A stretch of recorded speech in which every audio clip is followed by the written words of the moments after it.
இந்தியாவின் பாதுகாவலன் பிம்பம் சிதைகிறதா? சாகர் கொள்கைக்கு சவால். இந்திய பெருங்கடல் என்பது வெறும் புவியியல் பகுதி அல்ல, அது உலக வர்த்தகத்தின் உயிர்நாடி. ஆசியா, மத்திய கிழக்கு, ஆப்பிரிக்கா ஆகிய 3 கண்டங்களை இணைக்கும் முக்கிய பெருங்கடல் பாதையாக இது திகழ்கிறது. உலக அளவில் பயணிக்கும் எண்ணெய் கப்பல்களில் 1/3 ஒரு பங்கும், உலக சரக்கு கப்பல் போக்குவரத்தில் பாதிக்கும் மேலானவையும் இந்திய பெருங்கடல் வழியாகத்தான் செல்கின்றன. வரலாற்று ரீதியாக இது பழங்கால மசாலா வர்த்தக பாதைகளின் மையமாகவும் காலனித்துவ சக்திகளின் கடற்படை மேலாதிக்கத்திற்கான களமாகவும் விளங்கியது. இதனால் இப்பகுதியை கட்டுப்படுத்தும் சக்தி உலக அரசியலில் ஆதிக்கம் செலுத்தும் என்பதை மறுக்க முடியாது. கடந்த 10 ஆண்டுகளில் இந்திய பெருங்கடலின் பாதுகாவலன் இந்தியா என்ற ஒரு கருத்தை உலக அரங்கில் இந்தியா ஆழமாக பதிவு செய்ய முனைந்தது. அதாவது, இந்த பிராந்தியத்தில் அமைதியையும் பாதுகாப்பையும் நிலைநாட்டுவதில் இந்தியா ஒரு மைய சக்தியாக செயல்படுகிறது என்பதே இந்த கருத்தின் அடிப்படை. இந்திய கடற்படையின் மீட்பு பணிகள், உதாரணமாக சோமாலிய கடற்கொள்ளையர்களுக்கு எதிரான நடவடிக்கைகள், பேரிடர் நிவாரணச் செயல்பாடுகள், சுனாமி நிவாரணம், மோசாம்பிக் வெள்ள நிவாரணம் மற்றும் பிராந்திய நாடுகளுடன் கூட்டுப்பயிற்சிகள், மிலான், மலாபார் ஆகியவை இந்த பிம்பத்தை வலுப்படுத்த உதவின. இதன் மூலம் பிராந்தியத்தில் வலையமை பாதுகாப்பு வழங்குனர், நெட் செக்யூரிட்டி புரோவைடர் என்ற தனது பங்கை இந்தியா வலியுறுத்தியது. ஆனால் சமீபத்தில் நடந்த ஒரு சம்பவம் இந்த பிம்பத்தின் மீது கடுமையான கேள்விகளை எழுப்பியுள்ளது. அமெரிக்காவுக்கும் ஈரானுக்கும் இடையே மத்திய கிழக்கு பிராந்தியத்தில் ஏற்பட்ட சமீபத்திய பதற்றம் உச்சக்கட்டத்தை எட்டிய போது அமெரிக்க கடற்படை ஒரு ஈரானிய போர்க்கப்பலை தாக்கியது. இச்சம்பவம் இந்திய பெருங்கடல் பகுதியில் நிகழ்ந்தது. இந்த கப்பல் கடலில் மூழ்கடிக்கப்பட்ட நிகழ்வு உலக அரசியல் ஆய்வாளர்களிடையே ஒரு முக்கியமான விவாதத்தை தூண்டியுள்ளது. இந்திய பெருங்கடல் பகுதியில் ஒரு பெரிய ராணுவ மோதல் நடந்தால் அதனை கட்டுப்படுத்தும் சக்தி யார்? அமெரிக்காவா அல்லது இந்தியாவா என்ற கேள்வி எழுந்துள்ளது. இக்கேள்வி சாதாரணமானதல்ல.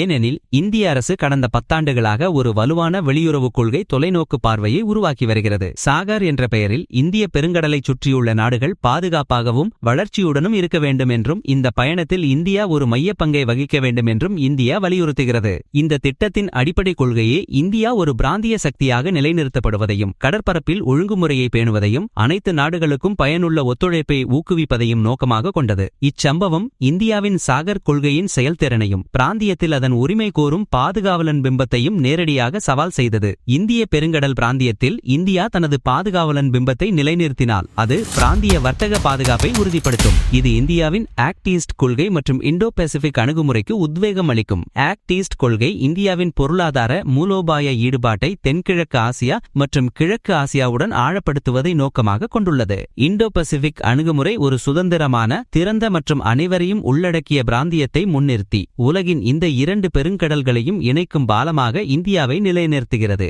இந்த நிலைப்பாடு இந்தியாவின் பொருளாதார வளர்ச்சிக்கு மிகவும் அவசியம். உலக வர்த்தகத்தின் இதயமான இந்திய பெருங்கடலில் அமைதி நிலவுவது ஹார்மூஸ் நீரிணை, பாபல் மண்டப் நீரிணை மற்றும் மலாக்கா நீரிணை போன்ற முக்கிய போக்குவரத்து புள்ளிகளின் பாதுகாப்பை உறுதிப்படுத்தி எண்ணெய் விநியோகச் சங்கிலிக்கு உறுதியளிக்கிறது. ஆனால் அமெரிக்கா, சீனா, ஈரான் மற்றும் மத்திய கிழக்கு நாடுகள் போன்ற பல சக்திகள் இந்திய பெருங்கடலில் தங்கள் செல்வாக்கை பதிய வைத்துள்ளன. இதனால் ஒரு பெரிய மோதல் ஏற்பட்டால் ஒரு நாடு மட்டும் அதனை கட்டுப்படுத்துவது சாத்தியமில்லை என்பதை இந்த சம்பவம் உணர்த்துகிறது. இந்திய பெருங்கடலில் ஏற்படும் ஸ்திரமற்ற நிலை கப்பல் போக்குவரத்து செலவுகளை அதிகரிக்கச் செய்து எரிசக்தி பாதுகாப்பிற்கு அச்சுறுத்தலாக அமையும். இது பிராந்திய நாடுகளின் பொருளாதார வளர்ச்சிக்கும் இந்திய பெருங்கடல் சுற்றியுள்ள நாடுகளின் மீதான இந்தியாவின் வளர்ச்சி இலக்குக்கும் பெரும் சவாலாக அமையும். இந்திய பெருங்கடலில் ஒரு மைய சக்தியாக இந்தியா தன்னை நிலைநிறுத்திக் கொள்ளும் அரசியல் உத்தியில் இந்த சமீபத்திய சம்பவம் ஒரு பின்னடைவாக பார்க்கப்படலாம். இது இந்தியாவின் சாகர் கொள்கையின் நடைமுறை சாத்தியக்கூறுகளை கேள்விக்குள்ளாக்குகிறது. அமெரிக்க கடற்படையின் ஆதிக்கம் இன்னும் பரவலாக இருப்பதையும், 5ஆம் கடற்படை CENTCOM போன்ற தளங்கள் மூலம் அதன் நீண்டகால பிராந்திய இருப்பையும், டியாகோ கார்சியா போன்ற மூலோபாய தீவு தளங்களையும் சர்வதேச வல்லுநர்கள் சுட்டிக்காட்டுகின்றனர். மறுபுறம் சீனா தனது ஸ்ட்ரிங் ஆஃப் பேர்ல்ஸ் திட்டம் மூலம் பாகிஸ்தான் குவாடர் துறைமுகம்,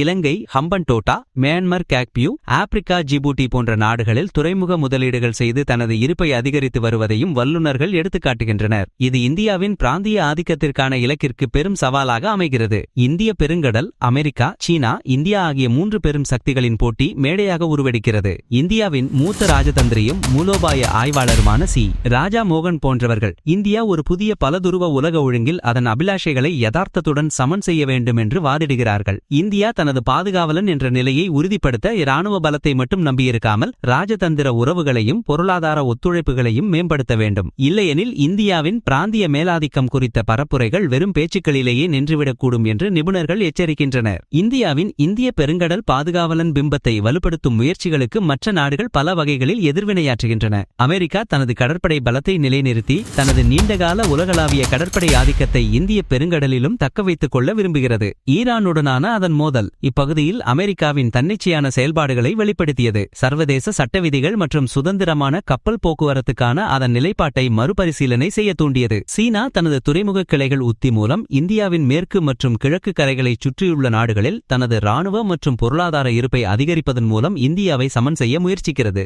பெல்ட் அண்ட் ரோட் முன்முயற்சியின் ஒரு பகுதியாக இந்த துறைமுகங்கள் பெரும்பாலும் இரட்டை உபயோகத்திறனை கொண்டிருப்பதால் இது இந்தியாவின் பாதுகாப்பு கவலைகளை அதிகரிக்கிறது. பாகிஸ்தான், இலங்கை போன்ற சிறிய நாடுகள் இந்தியாவின் பிராந்திய ஆதிக்கத்திற்கு ஒரு எதிரடையாக சீனா மற்றும் அமெரிக்கா போன்ற பெரிய சக்திகளுடன் நெருக்கமான உறவை பேணி வருகின்றன. இவை தங்கள் நலன்களை பாதுகாக்க கிளறவமான சமநிலை கொள்கை ஹெட்ஜிங் ஸ்ட்ராட்டஜி என்று அழைக்கப்படும் பலதரப்பு உறவுகளை பேணுகின்றன.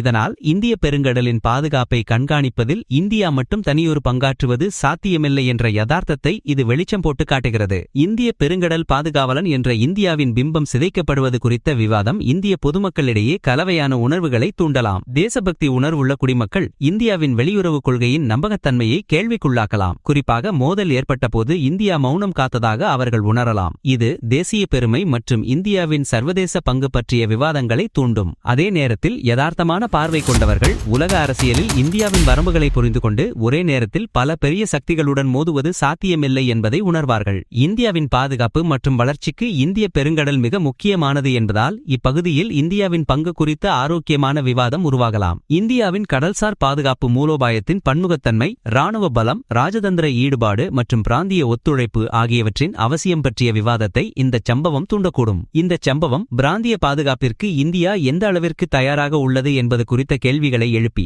உள்நாட்டில் விழிப்புணர்வையும் வெளியுறவுக் கொள்கையில் அதிக வெளிப்படைத்தன்மையையும் கோரலாம். இந்திய பெருங்கடல் பாதுகாவலன் என்ற பிம்பத்தை உருவாக்க முயல்வது இந்தியாவுக்கு கணிசமான லாபங்களை தரக்கூடியது. இது இந்தியாவின் ராஜதந்திர செல்வாக்கை அதிகரித்து பிராந்திய நாடுகளுடனான உறவுகளை வலுப்படுத்தும். பிராந்திய அமைப்புகள் உதாரணமாக இந்திய பெருங்கடல் விளிம்பு சங்கமம் IORARC மற்றும் பலதரப்பு பயிற்சி முயற்சிகளில் இந்தியாவின் தலைமை பாத்திரத்தை இது உறுதிப்படுத்தும். வர்த்தக பாதைகளின் பாதுகாப்பு மற்றும் எண்ணெய் விநியோகத்தின் உறுதிப்பாடு ஆகியவையும் இதன் மூலம் உறுதிப்படுத்தப்படும். ஆனால் இதில் பல சவால்களும் ஆபத்துகளும் உள்ளன. அமெரிக்கா, சீனா போன்ற வலுவான சக்திகளுடன் நேரடி மோதலில் ஈடுபடும் அபாயம் உள்ளது. இது இந்தியாவின் பொருளாதார மற்றும் இராணுவ வளங்களுக்கு அதிக அழுத்தத்தை ஏற்படுத்தலாம். பிராந்தியத்தில் மற்ற சக்திகளின் போட்டியால் இந்தியா தனது பாதுகாவலன் என்ற நிலையை முழுமையாக அடைய முடியாமல் போகலாம். இந்த சம்பவம் ஒரு பல துருவ உலக ஒழுங்கில் இந்தியா தனது அபிலாஷைகளை யதார்த்தமான சாத்தியக்கூறுகளுடன் சமன் செய்ய வேண்டியதன் அவசியத்தை எடுத்துரைக்கிறது. இது இந்தியாவின் மூலோபாய சுயாட்சி அணுகுமுறையை எவ்வாறு உலகளாவிய போட்டியில் நடைமுறைப்படுத்துகிறது என்பதற்கான ஒரு முக்கிய சோதனையாகும். இந்த இந்திய பெருங்கடல் விவாதம் எதிர்வரும் தேர்தல்களில் மறைமுகமாக பெரிய தாக்கத்தை ஏற்படுத்தலாம். வெளிநாட்டுக் கொள்கை மற்றும் தேசிய பாதுகாப்பு குறித்த கேள்விகள் எப்போதுமே தேர்தல் விவாதங்களில் முக்கிய இடம்பெறும். இந்திய பெருங்கடலில் இந்தியாவின் நிலைப்பாடு வலுவாக இருந்தால் அது ஆளும் கட்சிக்கு அரசியல் லாபமாக மாறும். தேச பாதுகாப்பு மற்றும் வெளிநாட்டு விவகாரங்களில் இந்தியாவின் வலிமையை இது எடுத்துக்காட்டும். ஆனால் பாதுகாவலன் பிம்பம் சரிந்ததாக ஒரு கருத்து உருவானால் அது ஆளும் கட்சிக்கு எதிரான விமர்சனங்களுக்கு வழிவகுக்கும். எதிர்க்கட்சிகள் அரசின் வெளியுறவு கொள்கை போதிய வலிமை இல்லை என்ற குற்றச்சாட்டுகளை எழுப்பலாம். குறிப்பாக கடற்கரை மாநிலங்களில் கடல் பாதுகாப்பு,